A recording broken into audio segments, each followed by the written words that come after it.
અમરેલી જિલ્લાની વિવિધ કોલેજોમાં NSUI દ્વારા ડ્રગ્સ મુક્ત કેમ્પસ અભિયાન અંતર્ગત નશા મુક્તિ અંગે જનજાગૃતિ કાર્યક્રમનું આયોજન કરવામાં આવ્યું હતું.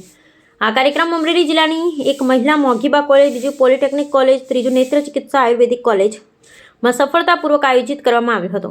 કાર્યક્રમ દરમિયાન NSUIની ટીમ દ્વારા વિદ્યાર્થીઓને નશાના દૂષણો, તેની સામાજિક તથા શૈક્ષણિક અસર અંગે વિસ્તૃત માર્ગદર્શન આપવામાં આવ્યું હતું. સાથે જ તમામ વિદ્યાર્થીઓને નશાથી દૂર રહેવા માટે શપથ લેવડાવવામાં આવ્યો હતો.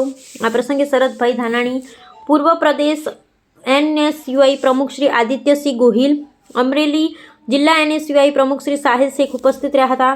તેમજ કોંગ્રેસ આગેવાન શ્રી મનીષભાઈ ભંડેરી સહિત તેમજ મશરાણી આશિષભાઈ, નિકુંજ સોલંકી, અનિલ જોશી અને સાહિલ જોશી ઉપસ્થિત રહી વિદ્યાર્થીઓને નશામુક્ત જીવન અપનાવવા માટે પ્રેરણા આપી હતી. કાર્યક્રમ દરમિયાન ઉપસ્થિત મહેમાનો દ્વારા જણાવ્યું હતું કે યુવાધન દેશનું ભવિષ્ય છે અને નશા જેવી બુરાઈઓથી દૂર રહી શિક્ષણ અને સ્વસ્થ જીવન તરફ આગળ વધવું અતિ આવશ્યક છે. NSUI દ્વારા ચલાવવામાં આવતું ડ્રગ્સ મુક્ત કેમ્પસ અભિયાન યુવાનોમાં સકારાત્મક પરિવર્તન લાવશે તેવી આશા વ્યક્ત કરવામાં આવી હતી.